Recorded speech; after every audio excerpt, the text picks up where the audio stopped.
When it comes to LabRadar, I was a very early adopter. I had one not long after they were out on the market. And to be honest, it just frustrated the heck out of me. I was not a big fan of using it. I probably had it for 2 or 3 months and sold it and just kept using my MagnetoSpeed version 3.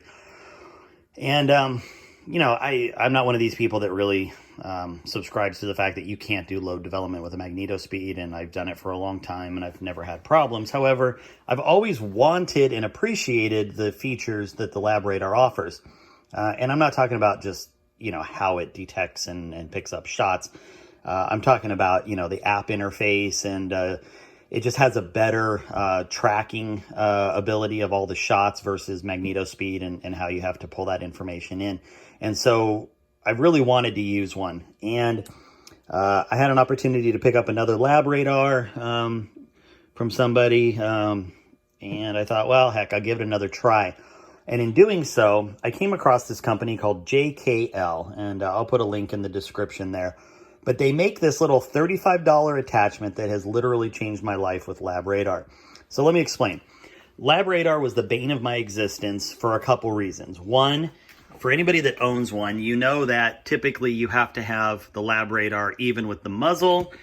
There's an adjustment, like this is one of the sensor areas. You have to try to get it as level with the barrel as possible. You have to make sure this thing's aiming in the right direction. And not only that, if you're in an area that's acoustically challenged, like my range is, where I've got giant concrete and rebar baffles everywhere, and I'm shooting inside an enclosed building and all kinds of crazy stuff, or if you're shooting next to other people, you get a lot of error shots that really just frustrate the heck out of you. And that's if it picks up all the shots. So I shoot with a lot of guys that use LabRadar.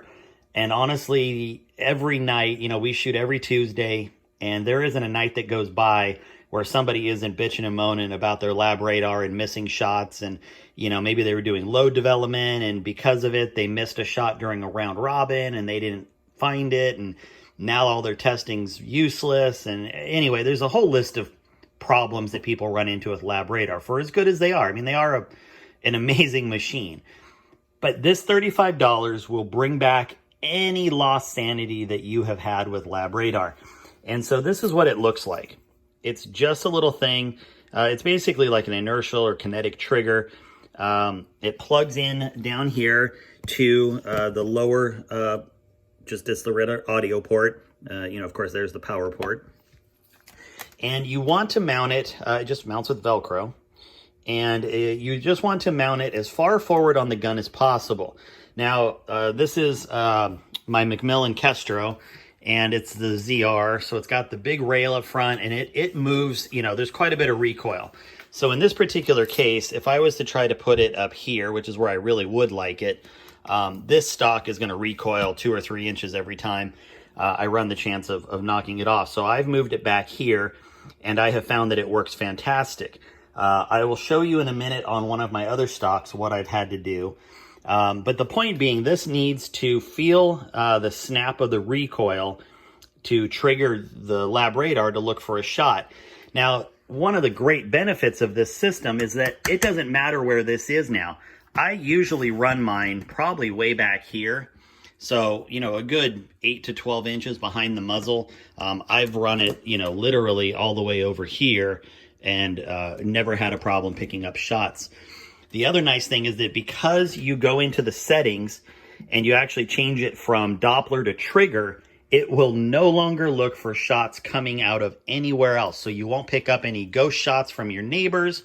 You're not going to pick up any errant shots down line. It's really great.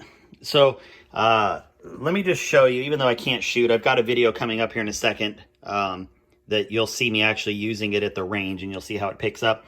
But it is sensitive, and so I did mention how you want it forward on the stock, and that's because if you mount it back here on your action, every time you work the bolt, it's going to give you a false trigger. Now, it doesn't show up in your readings or anything, so it's really not a big deal. It's more of an annoyance, but I'll show you what that does.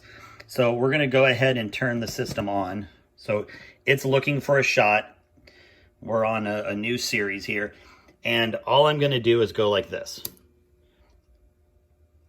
Okay, so it couldn't track a projectile because there was no projectile.